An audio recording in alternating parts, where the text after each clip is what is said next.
जय हिंद दोस्तों, आप सभी का स्वागत है एक बार फिर से आपके अपने यूट्यूब चैनल यूनिक ज्ञान में। आज हम BA fifth semester history paper second का मॉडल पेपर देखेंगे, जिसको हम हर एक क्वेश्चन को अच्छे से एक्सप्लेन करके आपको बताएंगे। अगर आप चैनल पर नए हैं तो चैनल को सब्सक्राइब कीजिए, जिससे आने वाली वीडियोज़ आपको प्राप्त होती रहें, क्योंकि हर एक पेपर आपका अलग अलग यूनिवर्सिटी का सॉल्व कराया जाएगा। जैसे कि हिस्ट्री पेपर फर्स्ट का आपका 2-3 पेपर सॉल्व कराया जाएगा अलग अलग यूनिवर्सिटी का, जिससे आपको एक प्रकार से पता चल जाएगा कि किस प्रकार के प्रश्न आ रहे हैं। और सीधे सीधे इन मॉडल पेपरों से, प्रीवियस ईयर क्वेश्चन पेपरों से आपके पेपर में प्रश्न देखने को आपको मिलेंगे। यह आपको भी पता होगा कितना इम्पोर्टेंट आपके लिए प्रीवियस ईयर क्वेश्चन पेपर होता है। तो चलिए देखते हैं किस प्रकार के प्रश्न आए हुए हैं। और जब भी आपका पेपर हो जाए तो आप टेलीग्राम चैनल का डिस्कशन ग्रुप है उसमें भेज सकते हैं। आपका जो पेपर है सॉल्व करा दिया जाएगा, जिससे आप आकलन कर सकेंगे अपना कि आप कितना सही करके आए हैं, कितना गलत। या फिर आप भेजेंगे, सॉल्व कराया जाएगा, तो जिस यूनिवर्सिटी में नहीं हुआ रहेगा एग्ज़ाम, उनके बच्चों को एक प्रकार से हेल्प मिल जाएगी। तो आप पेपर होने के बाद पेपर अवश्य भेजें। किसी और अन्य सब्जेक्ट का आपको मॉडल पेपर चाहिए तो वह भी कमेंट में बताएं। टेलीग्राम चैनल अवश्य ज्वाइन करें, क्योंकि ये जो आपका पीडीएफ इसका भेज दिया जाएगा, उसमें आप रिवीजन कर सकते हैं। या फिर आपकी यूनिवर्सिटी से रिलेटेड जो भी आपके आते हैं नोटिफिकेशंस, आपको वहाँ पर भेजे जाते हैं। आप अपडेट रहेंगे अपनी यूनिवर्सिटी से। तो चलिए देखते हैं हमारा पहला प्रश्न क्या है। हमारा कोर्स टाइटल इसका क्या है, socio cultural and history of India. इसमें हमारा पहला प्रश्न देखेंगे, मध्यकालीन भारत में खानकाह क्या थे। खान क्या क्या थे, तो यह थे सूफी दरगाह। ये हमारा पहला प्रश्न था। दूसरा प्रश्न क्या था, निम्नलिखित संतों में से किस संत ने बीजक लिखा था। बीजक किसने लिखा था, कबीरदास जी ने लिखा था। आपको हिंदी में सॉल्व कराया जा रहा है। जो भी बच्चे इंग्लिश माध्यम वाले हों वो बगल में आंसर देखते रहें, क्योंकि दोनों भाषाओं में कराने पर एक प्रकार से अधिक समय लग जाएगा। तो जल्दी से जल्दी आप देखना चाह रहे होंगे, क्योंकि हमें पता है कि आप जब आपका एग्ज़ाम आता है तभी पढ़ते हैं। तो आपके लिए सीधे सीधे यहाँ पर आंसर बताए जा रहे हैं। फटाफट आप रिवीजन करेंगे और यही प्रश्न आपको सीधे सीधे देखने को मिलेंगे। अगला प्रश्न है, किसके शासनकाल में सबसे अधिक मंगोल आक्रमण हुए थे। किसके शासनकाल में हुए थे, अलाउद्दीन खिलजी के शासनकाल में सबसे अधिक मंगोल आक्रमण हुए थे। अगला प्रश्न है हमारा, रजिया सुल्तान किसकी बेटी थी। रजिया सुल्तान जो है इल्तुतमिश की बेटी थी। अगला प्रश्न हम देखेंगे, पांचवा प्रश्न, भक्ति आंदोलन किसके द्वारा शुरू किया गया था। भक्ति आंदोलन जो है वह अलवर संतों द्वारा शुरू किया गया था। अगला प्रश्न है, मुगल काल में मुहर किस प्रकार का सिक्का था। मुहर जो है सोने का सिक्का था। सातवां प्रश्न है, चांदी का रुपया तथा तांबे का दाम नामक सिक्के का प्रचलन किस शासक के द्वारा किया गया। यह मोस्ट इंपॉर्टेंट आपके लिए प्रश्न है। इसको ध्यान से देखिए कि चांदी का रुपया जो था और तांबे का जो दाम था, इन सिक्कों का प्रचलन किस शासक ने किया था। इसका प्रचलन जो है वह शेर शाह सूरी ने किया हुआ था। अगला प्रश्न है हमारा आठवां प्रश्न, निम्नलिखित में से कौन एक अंधा कवि था जिसने कृष्ण की पूजा की और कृष्ण भक्ति पंथ का प्रसार किया। तो वह थे कौन, सूरदास जी। अगला प्रश्न है नौवां प्रश्न, दिल्ली सल्तनत की राजकीय भाषा क्या थी। दिल्ली सल्तनत की राजकीय भाषा फारसी थी। 10वां प्रश्न है, निम्नलिखित में से किसने स्वयं को पृथ्वी पर ईश्वर की छाया कहा था, या किसने कहा था। बलबन ने स्वयं को एक प्रकार से ईश्वर की छाया कहा हुआ था। 11वां प्रश्न आपका है, दिल्ली सल्तनत का अंतिम शासक कौन था। इब्राहिम लोदी जो था वह दिल्ली सल्तनत का वह अंतिम शासक था। अगला प्रश्न है हमारा, निम्नलिखित में से किस मुस्लिम शासक ने मूल्य नियंत्रण प्रणाली जो है लागू की थी। तो वह अलाउद्दीन खिलजी ने लागू की थी। 13वां प्रश्न है, नवरोज त्यौहार की शुरुआत किसने की थी। नवरोज त्यौहार की शुरुआत जो है बलबन की ने की हुई थी। आपको हम यह भी बता दें, आपका जो पूरा सिलेबस है चैप्टर वाइज टॉपिक वाइज पूरा कवर कराया गया है। प्लेलिस्ट आपको मिल जाएगी, चैनल पर विजिट करेंगे तो। BA fifth semester history paper first classes की भी है, हिस्ट्री पेपर सेकंड क्लासेस की भी है। तो दोनों पेपर की आपको अच्छे से पूरा सिलेबस कवर करा दिया गया है, बहुत ही अच्छे से।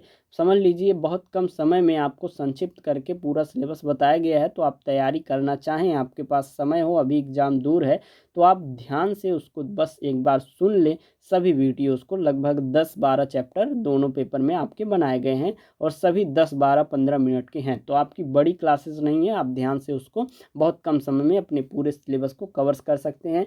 ये जितने भी प्रश्न आपको अभी तक देखने को मिले उसमें सब कुछ क्लियर कराया गया है। अगला प्रश्न हम देखेंगे, 14वां प्रश्न, मुगल व्यापार वाणिज्य में प्रचलित बीमा प्रणाली के अध्ययन का मुख्य स्रोत कौन सी रचना है? वह है आईने अकबरी। 15वां प्रश्न देखेंगे हम, निम्नलिखित में से कौन सा कथन मुगल कालीन हुंडी के विषय में सही नहीं है? वह कौन सा है जो सही नहीं है? हुंडी का प्रचलन जो है यूरोपियों द्वारा किया गया था, यह सही नहीं है। दर्शनी हुंडी और मियादी हुंडी इसके प्रकार थे, ये सही है। जिसकी एक विशेष अवधि बीतने पर बट्टा काटकर अदायगी की जाती थी, यह भी सही है। हुंडी एक साख पत्र होती थी, यह भी सही है। लेकिन हुंडी का प्रचलन जो है यूरोपीय द्वारा किया गया था, यह आपका गलत हो जाएगा और आंसर आपका राइट यही होगा। अगला प्रश्न है आपका, बक्काल कौन थे? बक्काल कौन थे? अनाज व्यापारी जो थे उन्हें बक्काल कहा जाता था। अगला प्रश्न 17वां है, लोक निर्माण विभाग पहली बार किसके द्वारा स्थापित किया गया था? तो यह स्थापित किया गया था फिरोज शाह तुगलक द्वारा। अगला प्रश्न 18वां प्रश्न है, प्रसिद्ध कविता गीत गोविंद किसके द्वारा लिखी गई थी? यह लिखी गई थी जयदेव द्वारा। अगला प्रश्न 19वां प्रश्न क्या है, निम्नलिखित में से मुगल कालीन आयातित वस्तुओं में कौन सबसे प्रमुख था? तो आयातित वस्तुओं में घोड़ा सबसे प्रमुख था। अगर आपसे पूछा जाए निर्यात सबसे ज़्यादा क्या किया जाता था, वह था सूती कपड़ा। अगला प्रश्न है 20वां प्रश्न, मुगल काल का कौन सा बंदरगाह बाबुल मक्का के नाम से जाना जाता था? बाबुल मक्का के नाम से सूरत बंदरगाह को जाना जाता था। 21वां प्रश्न है, सूफी परंपरा में पीर का क्या अर्थ होता है? सूफी जो परंपरा थी उसमें पीर कौन थे? वह सूफियों के गुरु कहलाते थे। 22वां प्रश्न है, तूतीय हिंदुस्तान भारत का तोता के नाम से किसे जाना जाता था? अमीर खुसरो को जाना जाता था। शेख निजामुद्दीन औलिया किसके शिष्य थे? तो वह शिष्य थे बाबा फरीद के शिष्य थे। शेख निजामुद्दीन औलिया जो थे वह बाबा फरीद के शिष्य थे। अगला प्रश्न है 24वां, दिल्ली सल्तनत में इक्ता व्यवस्था की शुरुआत किसने की थी? इक्ता व्यवस्था की शुरुआत जो है इल्तुतमिश ने की हुई थी। 25वां प्रश्न है, निम्नलिखित में से किस शासक के समय कश्मीर के रेशम पर राज्य का एकाधिकार स्थापित किया गया था? जहांगीर के शासन काल में। अगला प्रश्न है 26वां प्रश्न, मुगल कालीन भारत में तंजौर किस लिए प्रसिद्ध था? तंजौर जो है धातु जड़ाई कला के लिए प्रसिद्ध था। 27वां प्रश्न हम देखेंगे, मुगल कालीन भारत में नील उत्पादन का प्रसिद्ध केंद्र जो है वह कौन सा था? वह था बयाना और सरखेज, अर्थात बी और सी दोनों आंसर आपका राइट हो जाएगा। मुगल कालीन भारत में नील उत्पादन के लिए प्रसिद्ध केंद्र बयाना और सरखेज थे। अगला प्रश्न है 28वां प्रश्न, ददनी प्रथा किससे संबंधित है? ददनी प्रथा जो है वस्त्र उद्योग से संबंधित है। 29वां प्रश्न है, शबनम और गंगाजल किसकी उत्तम श्रेणी की किस्म है? शबनम और गंगाजल जो है वह मलमल की उत्तम श्रेणी की किस्म है। अगला प्रश्न हमारा है 30वां, भारत में सूफी संप्रदाय के संस्थापक कौन थे? सूफी संप्रदाय के संस्थापक जो थे वह थे ख्वाजा मोइनुद्दीन चिश्ती। अगला प्रश्न है 31वां, सल्तनत काल में सार्वजनिक वितरण प्रणाली किसने प्रारंभ की थी? तो वह प्रारंभ की थी अलाउद्दीन खिलजी ने। 32वां प्रश्न है, घड़ी अथवा गृहकर लगाने वाला दिल्ली का प्रथम सुल्तान कौन था? वह था अलाउद्दीन खिलजी। अर्थात घर पर भी जो एक प्रकार से ब्याज लगा दिए थे, कर लगा दिए थे, वह कौन थे? वह थे अलाउद्दीन खिलजी। अगला प्रश्न कौन सा है, दीवाने कोही नामक कृषि विभाग का निर्माण किया?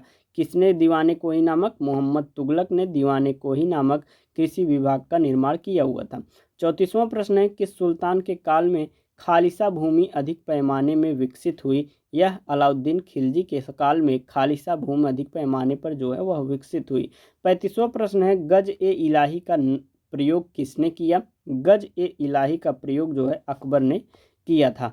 36वां प्रश्न हम देखेंगे, सुप्रसिद्ध मध्यकालीन संत शंकर देव संबंधित थे या संबंधित थे किससे? वैष्णव संप्रदाय से। 37वां प्रश्न है, रामानुजाचार्य किससे संबंधित थे? रामानुजाचार्य जो है विशिष्टाद्वैतवाद से संबंधित थे। 38वां प्रश्न है, कामरूप में वैष्णव धर्म को लोकप्रिय बनाया किसने बनाया था? कामरूप में वैष्णव धर्म को जो है वह शंकर देव ने मनाया। अगला प्रश्न है 39 नंबर, निम्नलिखित में से किस भक्ति संत ने अपने संदेश के प्रचार के लिए सबसे पहले हिंदी का प्रयोग किया? रामानंद ने। अगला प्रश्न है 40 नंबर, कबीर और धर्मदास के मध्य संवादों के संकलन का शीर्षक है। उनके मध्य जो संवाद हुए थे उनके संकलन का शीर्षक क्या है? अमर मूल, कबीर और धर्मदास के मध्य।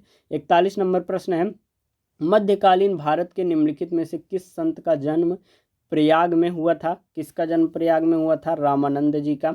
42वां प्रश्न है, चैतन्य महाप्रभु किस संप्रदाय से संबंधित थे? वह किससे संबंधित थे? वैष्णव संप्रदाय से। विनय पत्रिका के रचयिता हैं, विनय पत्रिका के रचयिता जो हैं वह तुलसीदास जी हैं। 44वां प्रश्न है, शेख निजामुद्दीन औलिया की दरगाह स्थित है? शेख निजामुद्दीन औलिया की जो है वह दिल्ली में स्थित है। 45वां प्रश्न है, रामचरितमानस नामक ग्रंथ के रचयिता कौन थे? तुलसीदास जी।